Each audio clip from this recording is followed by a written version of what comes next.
Pembela Islam yang sudah berganti nama menjadi Front Persaudaraan Islam, ya, sudah menyatakan mereka akan mendukung pasangan calon Ridwan Kamil dan Suswono. Ini artinya apa? Ini artinya nanti di kampanye akbar tanggal 23, Jokowi akan satu panggung dengan Rizik Syihab. Nggak bisa kubayangkan ini, Bang. Tapi di sinilah biar tahu kalian, ya, bisa dikatakan ini akan menjadi ajang, menjadi momen rekonsiliasi. Ada yang protes, ya kan? Nggak kan mungkin terjadi itu, Pung. Nggak akan pernah bergabung yang namanya air dengan minyak, katanya. Nggak akan mungkin itu impossible. Aku tinggal jawab, lihat aja pasangan 03. Sejak kapan Ahokir bisa gabung sama anak-anak Abah? Sejak kapan? Ya sejak ini. Bayangkan kalian, ya, di sebelah 03 ada rekonsiliasi antara Ahokir dengan anak-anak Abah. Di sebelah sini 01 terjadi rekonsiliasi antara, ya, pengikut Jokowi dengan pengikutnya dari Bapak Rizik Syihab, kan begitu. Ini artinya apa? Ini artinya akan ada kedamaian di antara dua paslon ini, kan begitu. Dua paslon ini akan menjadi trendsetter kedamaian. Itu yang pertama. Baru yang kedua, ya, yang kedua ini semakin menunjukkan bahwasanya tanpa Anies Jakarta baik-baik saja. Iya, makanya aku bilang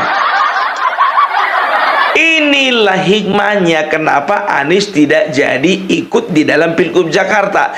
Karena apa? Ya, inilah ternyata waktunya untuk rekonsiliasi. Aku jujur aja aku bilang, ya kan, walaupun aku pendukungnya Ridwan Kamil, ku tengok ke sebelah 03 di sana, udah gabung Ahok sama sama anak-anak Abah. Udah sama-sama motong nasi tumpeng orang itu, biar tahu kalian. Nggak tahu juga tanpa disorot kamera, tahu udah suap-suapannya orang itu, nggak tahu juga kita, kan. Kenapa enggak sekarang begini? Ku bilang, ya, jangan gara-gara pilihan politik berbeda, ya, maka kita saling bermusuhan. Enggak boleh. Kalau sekarang ada Ahokir dan juga anak Abah boleh rekonsiliasi, ada sebelah sini kenapa enggak FPI bersama dengan pengikutnya Joko Widodo rekonsiliasi? Yang penting ada niat untuk membangun bangsa ini bersama-sama dan ada perubahan menuju ke yang lebih baik lagi. Terbuktikan bahwasanya Jakarta aman-aman saja tanpa Anies. Di mana ada Anies di situ kerusuhan. Aduh, Pilgub Jakarta kemarin gitu, Pilpres kemarin begitu juga, ya kan? Makanya aku bilang sama kalian, udahlah Anies, kau jadi follower aja lah, nggak cocok kau jadi leader. Itu dia, ya. Mudah-mudahan motivasi mereka yang lurus, jangan yang negatif. Gabung ke dalam untuk mendukung pasangan Ridwan Kamil dan Suswono. Kalau aku sih percaya. Yang nggak percaya mungkin ya Darmakun. Aku jujur aja aku bilang sama kalian. Bukan mengejek, bukan mencemen. Aku agak ketawa ngeliat si Dharma ini. Ditanya, ya kan, ditanggapi, ya kan, ditanya wartawan tadi siang dan semalam itu, apa dibilangnya, Pak, bagaimana tanggapan Bapak pasangan 01 dapat dukungan dari Jokowi? Apa dibilang dia? Apa Jokowi lebih besar daripada Tuhan? Nggak usah bawa-bawa nama Tuhan, bos. Tahu aku Tuhan itu lebih besar dari semuanya, tapi masalahnya Tuhan nggak ikut kampanye.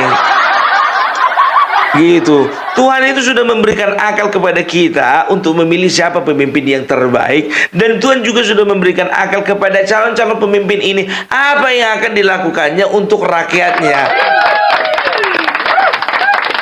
Itu dia. Kemarin juga ditanya masalah COVID-19, COVID-19.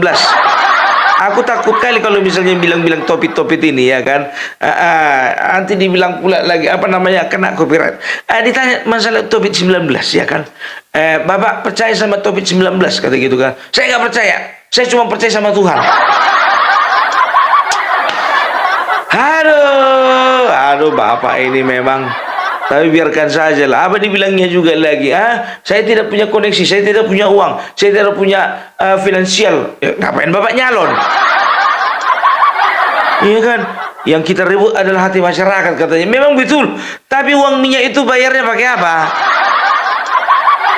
Aduh, Bapak ini ada-ada aja. Jangan terlalu idealis sekali lah. Boleh idealis, tapi jangan pakai kali.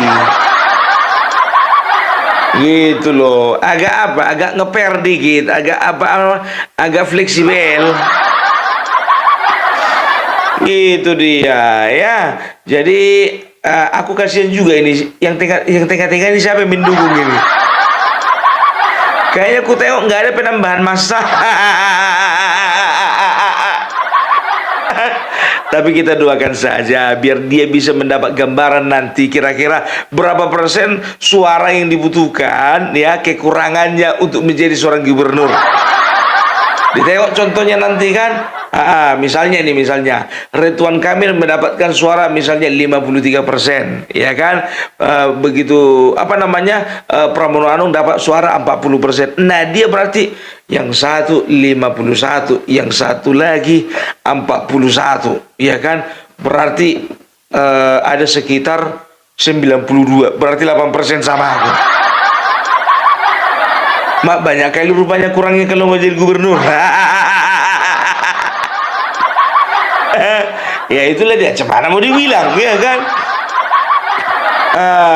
Ya harus ada uang lah. Jadi kalian pikir menyebar apa namanya, bikin selebaran, bikin baju, bikin apa namanya umbul-umbul, bikin baliho nggak pakai uang. Udahlah, nggak masuk akal sama aku. Mari kita perhatikan 0103 aja lah.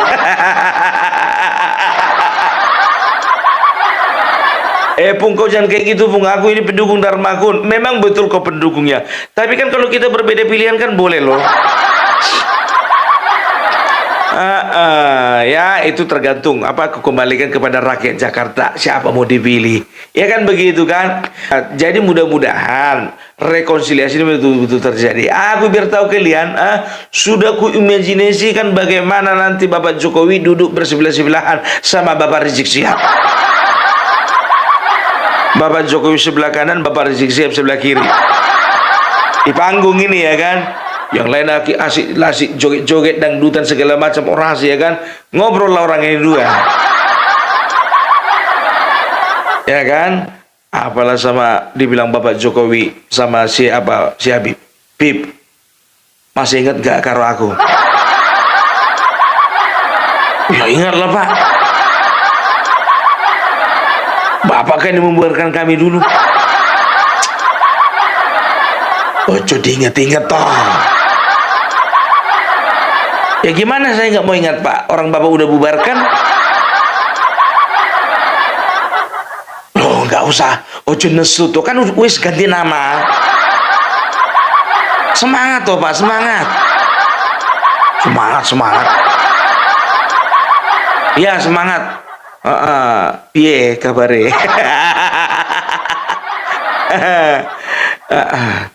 Itulah Pak.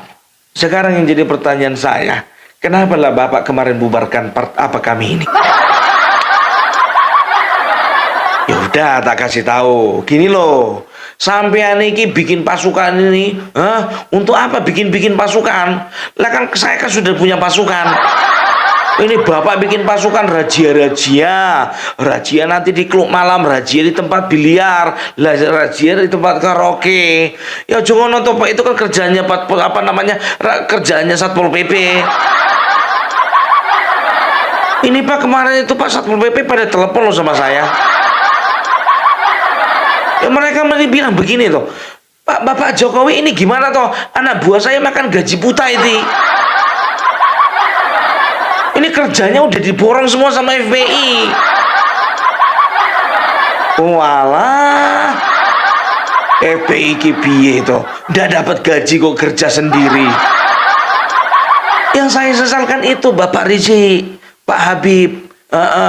Yang digaji itu Satpol PP. Loh kok yang kerja sampean?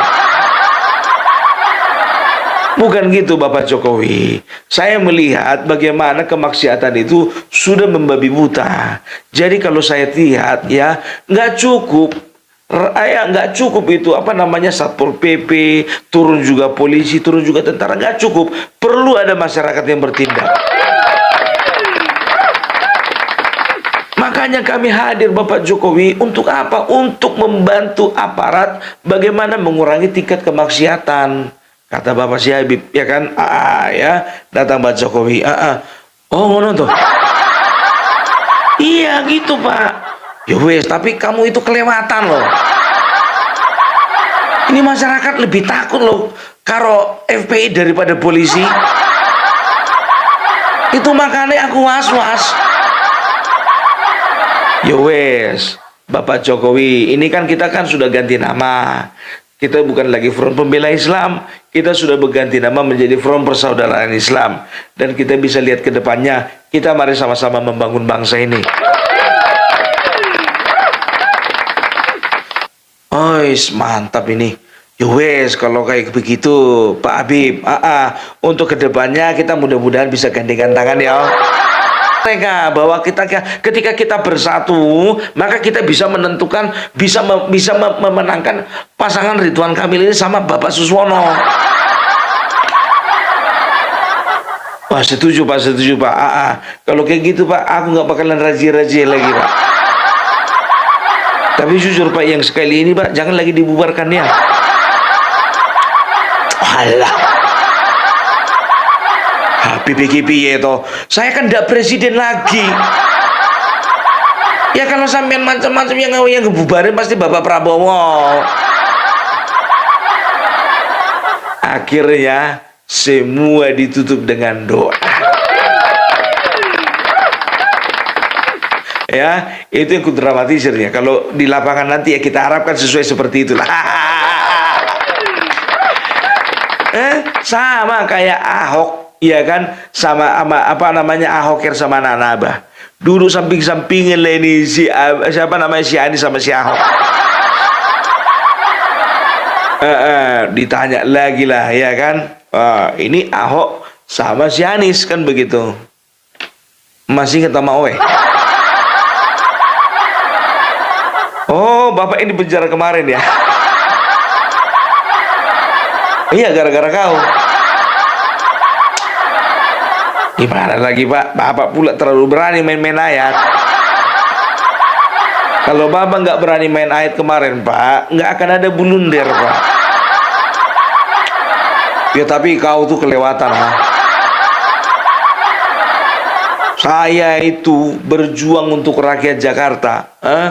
Sudah mati-matian, sudah berdarah-darah. Akhirnya datang kau pula cuma modelkan ayat. Apa namanya, gara-gara masalah ayat kau penjarakan aku. Udahlah Pak Ahok, kau tengok dulu itu lihat itu itu anak-anak Abah, itu Ahoker, udah juga sama-sama orang itu. Memang betul Mas juga sama-sama itu ya, betul aku pun suka ngelihatnya, tapi aku masih nyimpan loh kesalahanmu yang dulu itu. Udahlah Pak Ahok, yang lalu biarlah berlalu. Iya memang, tapi gara-gara kau cerai aku sama istriku. Ambil hikmahnya aja Pak Ahok. Diceraikan istri kan dapat yang muda.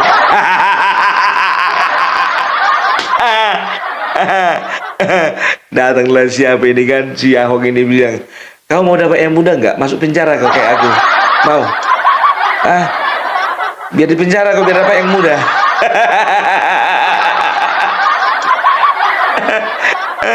Dan akhirnya ditutup dengan makan tumpeng bersama. Itu dia. Apa sih yang nggak terjadi? Tidak ada yang namanya kawan abadi, tidak ada yang namanya lawan abadi. Yang ada itu kepentingan abadi. Udahlah yang namanya politik ini, gitu loh. Aku jujur aja, ya, agak geli aku ngelihat orang yang terlalu mati-matian membela sampai memaki-maki pendukung lain, cuman gara-gara membela yang didukungnya. Sementara kayak ginilah, yang diarah sekarang ngopi bareng, makan nasi tumpeng bareng. Apa nggak merasa bodoh kayak gitu, ya kan? Harusnya merasa bodoh lah. Aduh, bikin malu aja. Jadi jangan pernah kita itu terpengaruh dengan suasana, gitu loh. Kalau suasana di atas panas, kita harus jeli, ya kan? Jangan pula ikut-ikutan panas yang di bawah. Maunya kalian tengok contohnya kan Megawati sama Joko Widodo lagi panas. Bentar lagi baikannya itu. Harusnya gitu. Ini jadi panas-panas. Cuman pula nggak panas, ya kan? Elitnya pun juga begitu. Dasar Jokowi pengkhianat. Kacang lupa kulitnya. Kulit lupa kacangnya. Itu dia. Tidak tahu dia itu yang sudah membesarkan adalah partai PDIP. Tapi jujur aja gue bilang, ya, ini gue bilang sama kalian, ya, masih lebih gampang satu panggung Joko Widodo bersama dengan Habib Rizik dibandingkan dengan Megawati.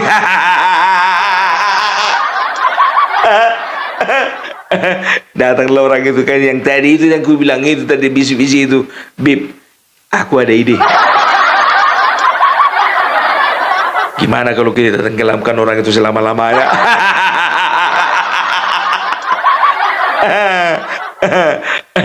Setuju, Mas, setuju. Aduh. Jadi ku bilang sama kalian, aku bercanda terus kita dari tadi, nggak pernah serius.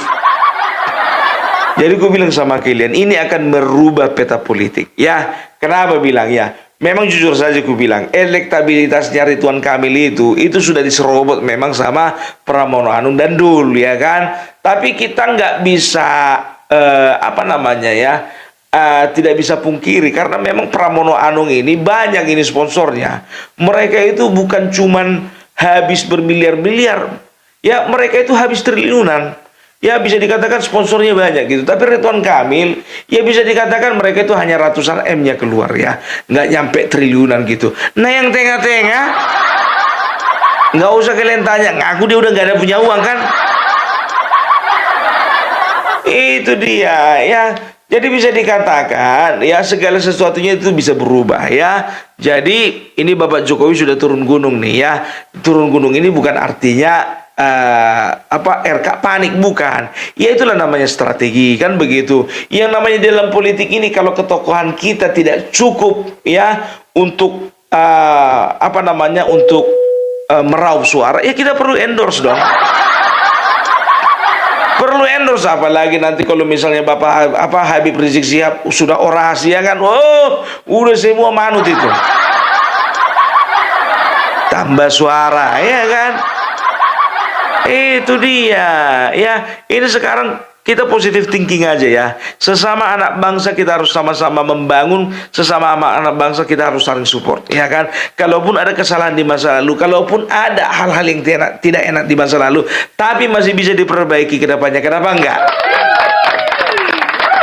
Ya kan, kenapa enggak? Gitu loh, ya. Jadi kalau aku bilang, ya, Ridwan Kamil ini sedang berusaha untuk menaikkan elektabilitas. Kan begitu, sah saja, nggak ada masalah gitu loh, ya kan? Jadi begini, menurut informasi, ya, pendukungnya Jokowi dulu yang memilih, ingat ya, pemilihnya Jokowi yang memilih beliau pada tahun 2019, ya, itu bisa dikatakan 46% itu pemilihnya itu, ini menurut survei, ya, 46% pemilih Jokowi pada tahun 2019 itu memilih Ridwan Kamil, ya. Tapi hati-hati, 31%-nya itu memilih pasangan Pramono Anung gitu loh. Dan sisanya itu adalah bisa dikatakan the swing voter gitu loh. Jadi yang bisa, ya, kadang-kadang bisa berubah lah, ya, pilihan itu di hari H, itu namanya swing voter, ya. Jadi bisa diperkirakan, ya, kalau misalnya hampir semua, katakanlah 90% pemilihnya Bapak Joko Widodo itu memang memilih Ridwan Kamil, bisa dipastikan menang, kan begitu. Nah, sekarang kenapa perlu Bapak Joko Widodo itu turun gunung? Nah, kan sekarang kan ada nih pemilih Jokowi yang hampir menentukan pilihan ke Pramono Anung, kan begitu. Tapi dengan hadirnya Bapak Jokowi, apalagi nanti di kampanye, ya, itu akan mempengaruhi bagaimana ketertarikan pemilih Jokowi tahun 2019 itu akan kembali ya mendukung pilihannya Bapak Joko Widodo, tapi lewat Ridwan Kamil. Gitu. Ya kalaupun nggak semuanya, tapi kan lumayan. Dari 41% katakanlah misalnya jadi 60 atau 65%. Ya, itu kan luar biasa, kan begitu ya. Itu dia. Ya, tapi jujur aja aku bilang sama kalian, ini dari kubunya Pramono Anung dan juga Rano Karno, ya. Memang kuakui kalian itu melejit secara elektabilitas, bisa kalian balap itu Ridwan Kamil. Tapi ingat, hati-hati dengan silent majority. Ya, jadi silent majority itu biar tahu kalian ya, itu muncul pada tahun 1916 ya, di Amerika Serikat ya, istilah itu ya. Setelah itu tahun 1960 begitu juga ya dipakai istilah silent majority. Apa itu silent majority? Silent majority itu ya adalah satu kelompok besar ya, namanya juga majority, satu kelompok besar yang tidak diketahui jumlahnya, tidak diketahui siapa orangnya, tidak diketahui ya, apa namanya, kalau misalnya Pilgub DKI Jakarta contohnya gitu, Jakarta Utara rata-rata memilih Ridwan Kamil lah, kita udah tahu bisa memetakan. Kalau ini enggak gitu loh, enggak ya. Karena apa? Karena serentak di hari H pemilihan, disitulah mereka menentukan pilihan, kan begitu. Jadi silent majority ini ya, itu bisa dikatakan adalah orang-orang yang tidak terlalu muncul di permukaan pada saat kampanye, tapi ketika hari H pencoblosan, hati-hati dengan gerakan itu.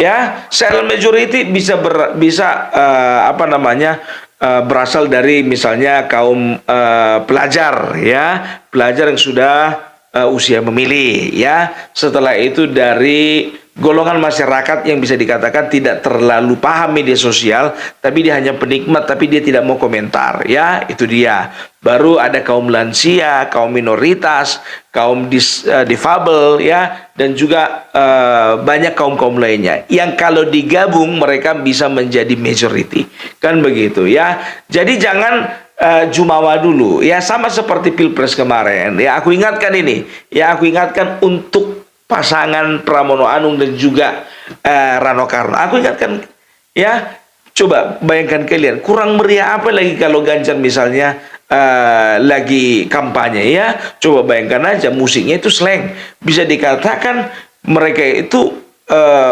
band papan atas Indonesia dan bisa dikatakan termahal gitu loh. Tapi apa hasilnya ya, bisa dikatakan malah yang paling bunyi. Kita nggak tahu nanti ke depannya, entar Ridwan Kamil nomor 1, nomor 2 Dharma Pangriku, nomor 3 kalian. Ya, kampanye besar-besaran yang kalian bagi-bagi kaos itu belum tentu. Contoh lah dulu aku dariku sendiri gitu ya, dari sukuku sendiri. Ya, populasi orang Batak di Jakarta itu banyak kali. Bisa dikatakan kami itu termasuk perantau ulung lah. Ya, Batak, Minang, Jawa, Makassar, Bugis, ya dan lain sebagainya. Itu bisa dikatakan perantau-perantau ulung, kan begitu. Ya, dan tahu ndak kalian ya, sedangkan di tengah-tengah suku Batak itu sudah ada gerakan yang bisa dikatakan arahnya ke Ridwan Kamil ya, yang memotori itu adalah Effendi Simbolon ya. Bisa dikatakan ini pun juga harus diwanti-wanti ya, nggak tanggung itu, ada sekitar 7.000 sampai 10.000 menyatakan dukungan, kan begitu ya. Tapi memang kalian pernah bikin acara juga, kalau tidak salah itu judulnya Marudi-Rudi atau apalah, kan begitu ya. Bikin acara kalian sambil kalian tampilkan apa namanya, perform dari artis-artis Batak ya. Jadi belum tentu pemilih apa namanya, orang yang ngumpul-ngumpul di acara kalian itu, yang ada musik-musik itu, yang menampilkan artis-artis Batak itu, mereka semua pemilih kalian. Enggak, belum tentu gitu loh ya. Jadi kalau bisa dikatakan kalian kampanye sana, kampanye sana, kampanye sana, ya itu bisa dikatakan itu hanya apa ya, hanya yang nampak mata gitu loh. Kalian harus fokus dengan yang tak nampak mata. Maksudnya apa? Kalian harus menjangkau namanya pemilih-pemilih yang di media sosial gitu. Jadi ku tengok biar tahu kalian ya, ini ku tengok apa namanya orang-orangnya Ridwan Kamil ini yang paling rajin di media sosial. Makanya orang ini bisa dikatakan jago lah ya kan. Ya udah pengalaman sih waktu di Bandung dan di Jawa Barat ya kan. Itu dia ya. Jadi ku bilang sama kalian ya, untuk FPI terima kasih sudah bergabung kepada masuk ke dalam lingkaran kami kan begitu, dan bisa dikatakan ya terima kasih banyak sudah mempercayakan suara Anda kepada siapa? Ridwan Kamil dan Suswono ya. Kita doakan supaya kita bisa bersinergi antara satu dengan yang lain. Begitu juga dengan anak-anak Abah dan juga Ahokers ya, supaya kalian itu bisa tetap di dalam keadaan damai kan begitu ya. Tapi yang jujur aja aku bilang ya, aku agak pesimis juga dengan anak Abah ini. Karena anak Abah kemarin itu sudah menyalakan gercos katanya, gerakan coblos semua paslon. Aduh, mudah-mudahan lah ya, mudah-mudahan para pengikutnya anak Abah ini ya bisa memanfaatkan suaranya dengan baik. Oke, jadi itu dulu dari Bung Parbelak. Salam NKRI, NKRI harga mati.